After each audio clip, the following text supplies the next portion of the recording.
Welcome to Project Womble. In this episode, we are going to be having a look at Tottenham Court Road, which is a very, very busy station. And you might ask, since it's so busy, how have you managed to get footage of Tottenham Court Road practically deserted? Well, I'll tell you how, because I woke up at the arse crack of dawn to do this footage. It's not normally this deserted, I can assure you.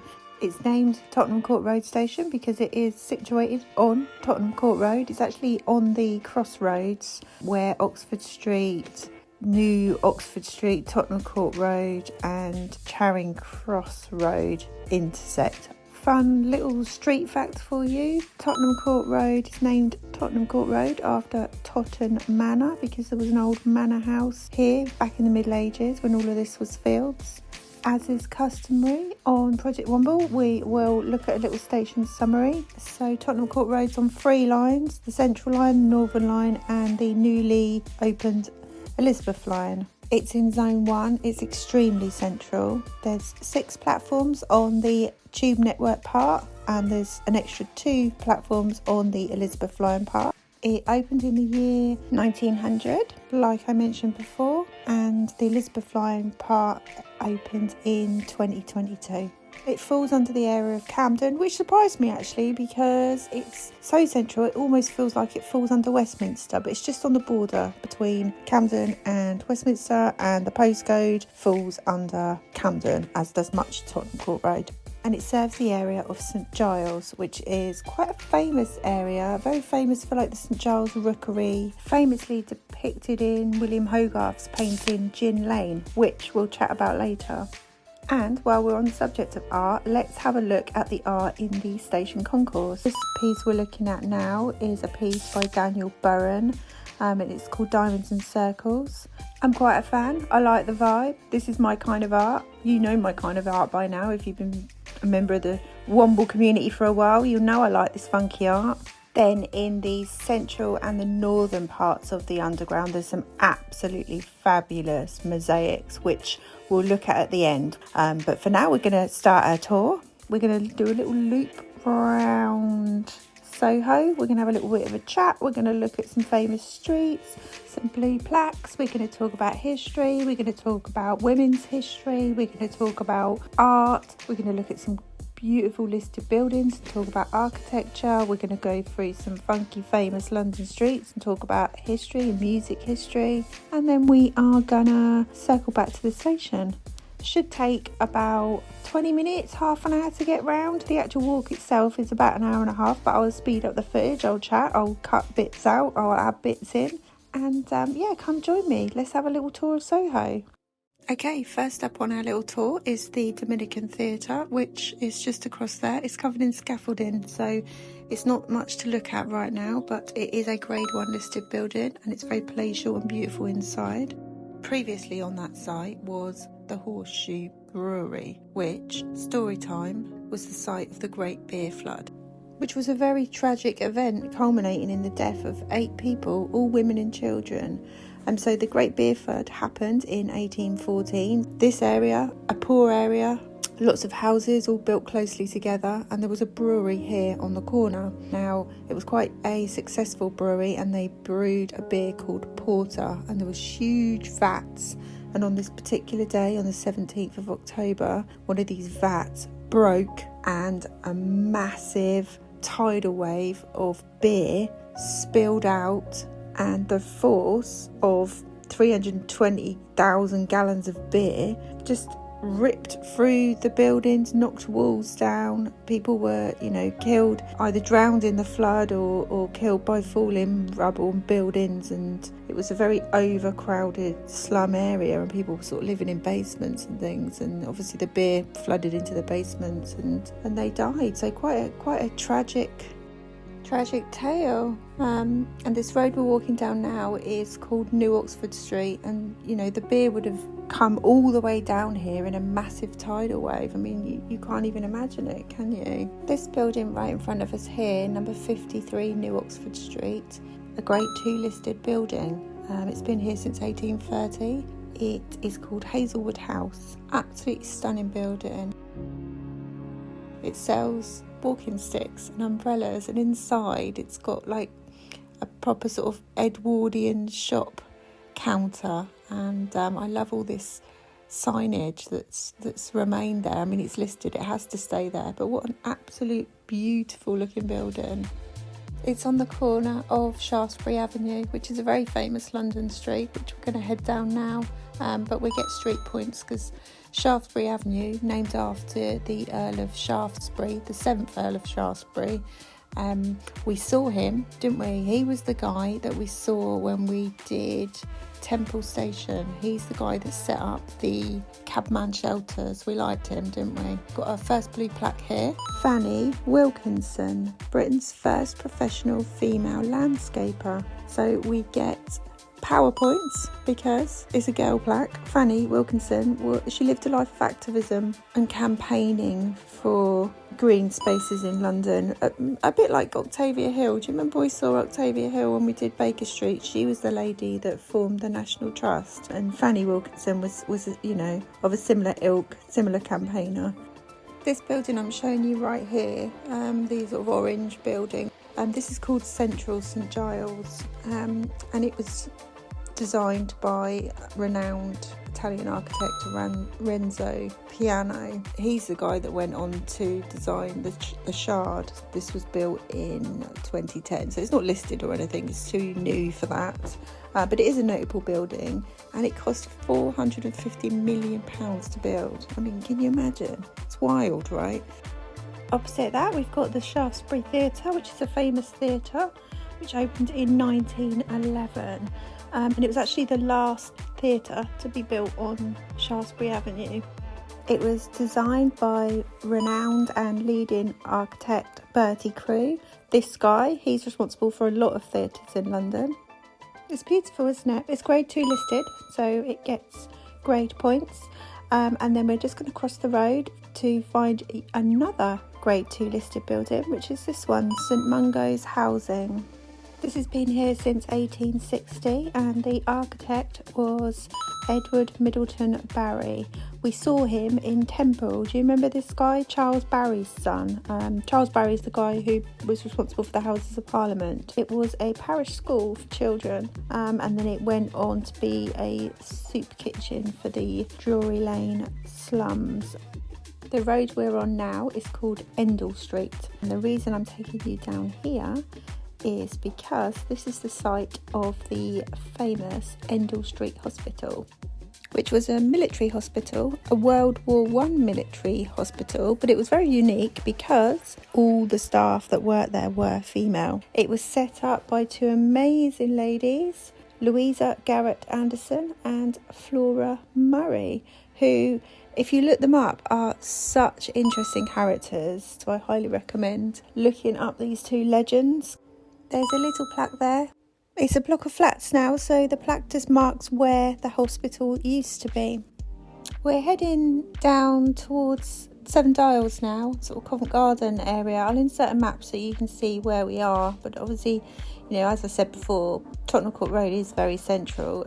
We have been this way before. I took you up to St Giles Market once before to show you my favourite tea shop, Chai Guys, so I won't take you in there on this trip. I do really like St Giles Market. The building itself is a listed 2 warehouse. It was originally a banana warehouse, hence the banana logo that they use. So but it's a very cool food hall, and I love the vibe. There's lots of nice little shops down here. You've got the famous Neals Yard Dairy, which is quite an iconic London cheese shop. It's been there since 1979, so it's been there since the year Margaret Thatcher became Prime Minister, the year Sony released the Walkman, the year Pink Floyd released the album The Wall, so it's been there a long time. And then if you look up, you'll see a plaque, the site of the Kip.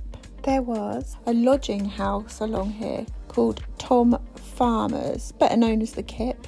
Here, until the end of the 19th century, residents slept on a rope, because they couldn't afford a bed, so there used to be like a rope that was strung from one corner of the room to the other, and then they just used to lean against it to try and get some sleep, and that's where we get the word kip from this building, from the Kip.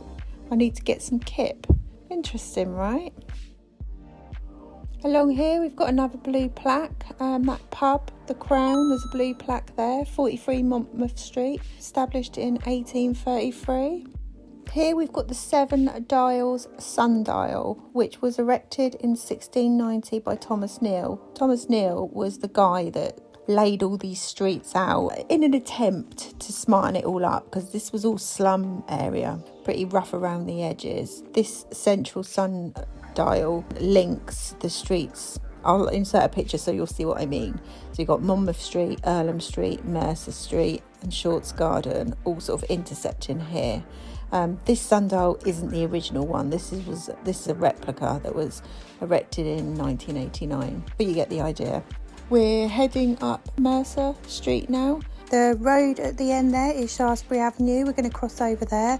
Check out this Odeon. That's a listed building, grade 2 listed. Isn't it beautiful? Look at the frieze along the edge.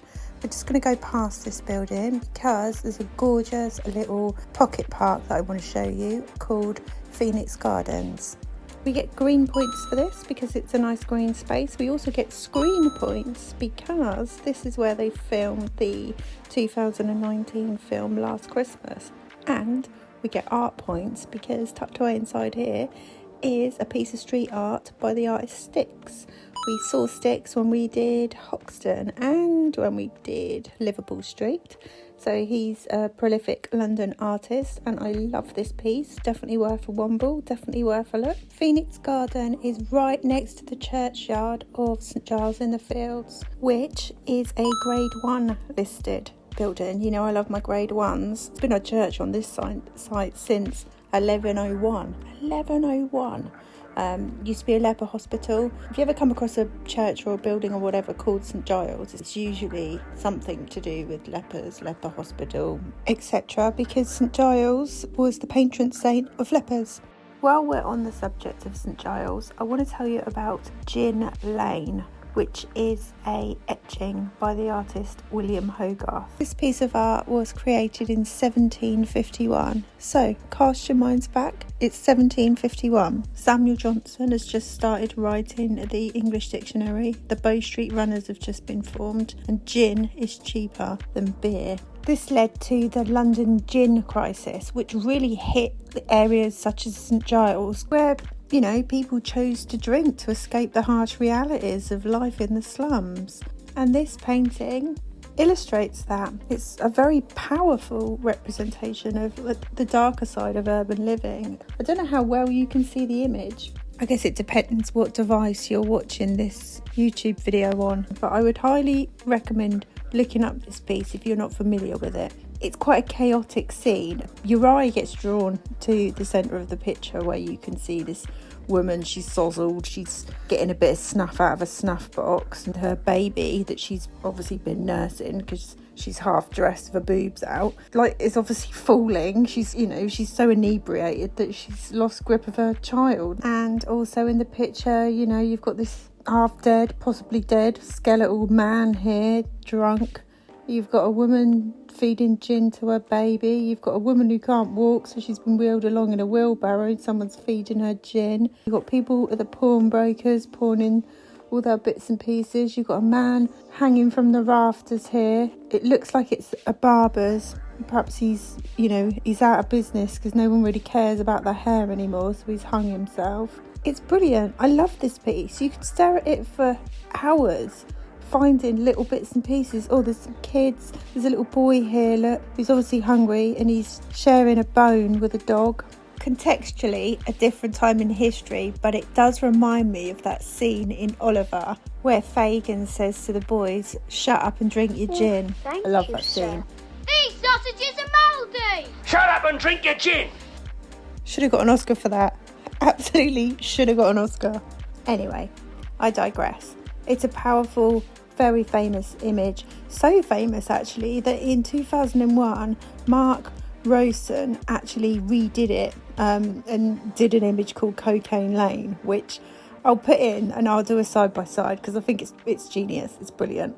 If you want to see Gin Lane, then it's in the Tate Britain. When we go over to Pimlico, I'll take you into the Tate Britain and I'll go and have a look at Gin Lane. So I'm definitely going to do that in the future. And if you're watching in the future, then check out my Pimlico video, because I'm pretty sure I would have gone and looked at the William Hogarth etching, because it's one of my favourites.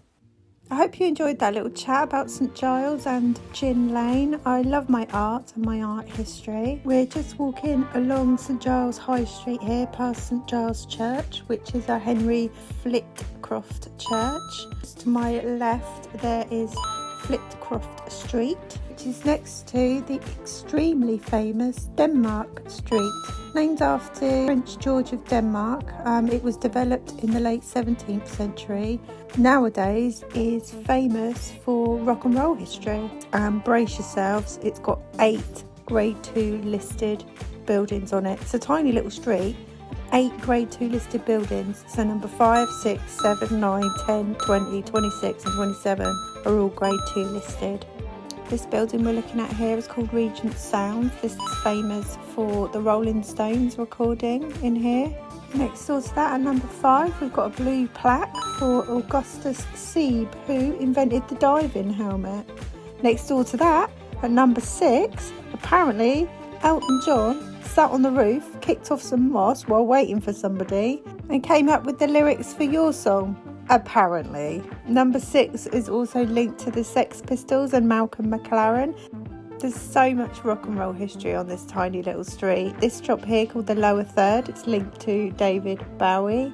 This street is surprisingly small. You can stand at one end of it and see all the way to the other end. Very short street, but packed with history. It used to be called Tin Pan Alley, and there's a plaque for that at the end of the street. This is on the restaurant frontage of what used to be a restaurant called La Gioconda, which was in the 60s a real trendy hangout where small faces, Elton John, Jimi Hendrix, Eric Clapton, The Clash, David Bowie all hung out. It must have been an amazing place to be back in the 60s and 70s. The road joins onto Charing Cross Road, where we'll find the grade 2 listed Phoenix Theatre, opened in 1930 at the height of the jazz age, designed by our mate Bertie Crew, who we saw earlier, and my old mate Giles Gilbert Scott, you know, the guy that designed the phone boxes.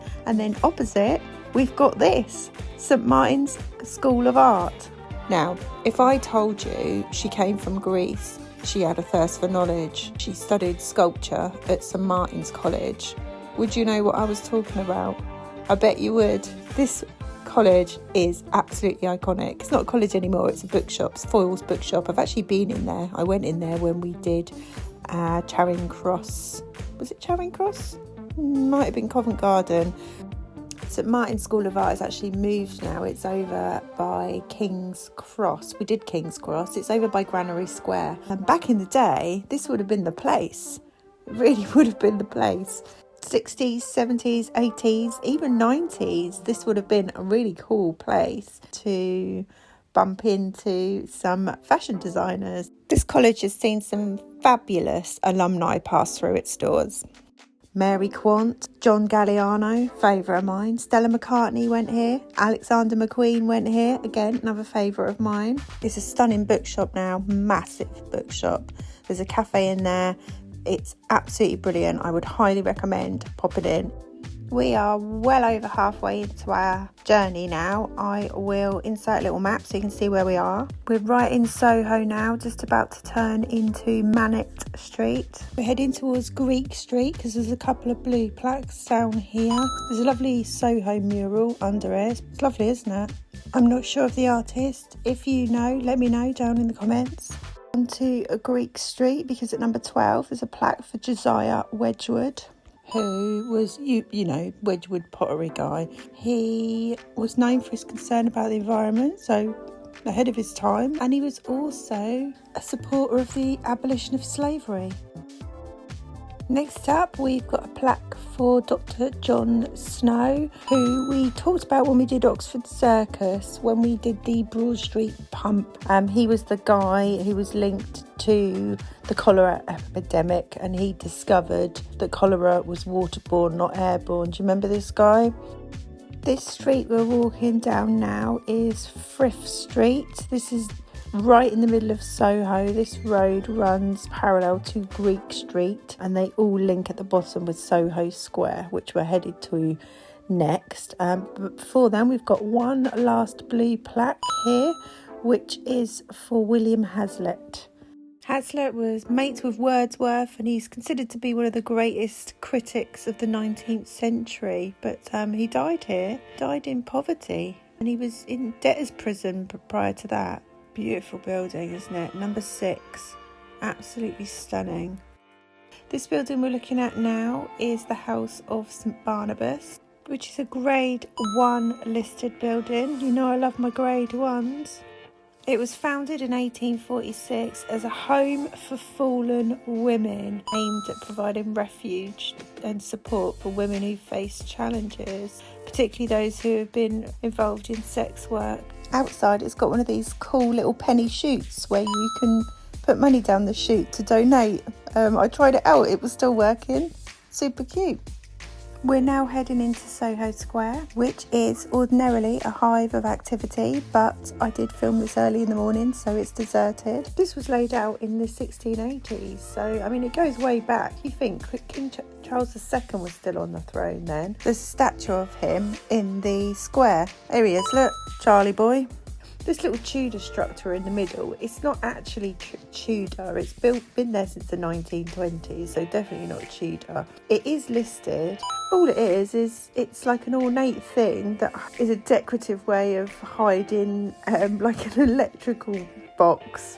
Substation, an electrical substation. This piece of art we're looking at now is called Oh Hello Sunshine. Very nice piece that popped up in 2020, just around the time of lockdown. It's by Graham McLaughlin.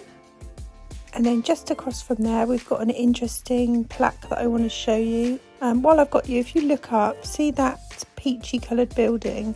That's a listed building. That's the old women's hospital.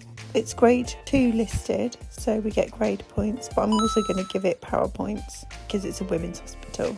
Here's the plaque on the bench I wanted to show you. It's for Kirsty MacColl, you know, the singer, who died tragically in the year 2000 in a diving accident trying to save one of her sons, so I'm giving her power points. The bench is here because it's from a line in one of her songs, so her family, her mum, requested that the bench be put here, which I think is lovely.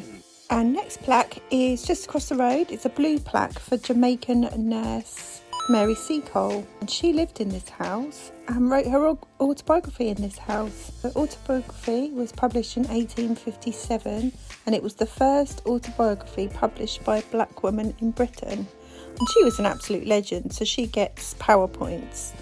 We're heading out of Soho Square now on our way back to the station. Do you know why it's called Soho? It's called Soho because this used to be a hunting ground, and Soho used to be a hunting cry. Interesting, right? That building opposite is a lovely grade 2 listed church called St Patrick's Church. I actually popped in there. It was really nice inside. I love the smell of a Catholic church when they've got the incense burning. I'm one of these spiritual, not religious types, but I do appreciate a church, and I do like to go in and sit and think and just take in the silence, especially after, you know, walking around a really busy part of London. Sometimes sneaking into one of these churches for 5 minutes of peace is a nice thing to do. We've come full circle on our walk now. Right in front of us, you'll see those LCD screens, which are right opposite the new glass frontage of Tottenham Court Road Station. I've got one last building I want to talk to you about, which is an extremely controversial building. So this building was completed in 1966, during a time when London was facing a severe housing crisis. And yet it remained empty for years after its completion. It stood empty until 1975. As a result, it's become, you know, a symbol of greed and the misuse of space in London. So much so that the housing charity Centrepoint, which was founded in 1969, actually named their charity Centrepoint to be ironic. It's grade 2 listed and people like it. It's a famous brutalist building, but it's not without its problems and its controversy. Talking of brutalism, if that's your thing, next month we are going to be looking at Barbican. So, spoiler alert, Barbican will be our station for next month. We're at the end of our tour now. I'm going to take you into Tottenham Court Road Station and we're going to have a little look at the mosaics and the art down there, and then that's a wrap. Okay, we're in the central line part of the underground now, and we're looking at these Eduardo Paolozzi murals, which have been here since 1984. Aren't they incredible? I mean, cast your minds back. You think it's 1984, the miners are on strike, Band-Aids Do They Know It's Christmas has hit the charts. Keith Haring's doing his thing with his art on the New York subway, and we've got these beautiful murals that have been commissioned by Art on the Underground. I think they're absolutely beautiful. There's some on the central line and some on the northern line, so next time you're down there, definitely have a little look. They did have to remove a few bits of them when they did the Crossrail extension, so they've been moved out to the University of Edinburgh, but what has remained looks fabulous. You know how I feel about my brightly coloured art, so you know I'm bound to be a fan of this. I think they're great. And that, my lovely Womblers, brings us to the end of our tour of Tottenham Court Road. I hope you enjoyed that. We are off to the Barbican next, so stay tuned for that. The weather's getting a bit grotty for filming now, but I'm going to carry on trying to get one station out per month and just try and work around the wet weather. So I'll see you in a month.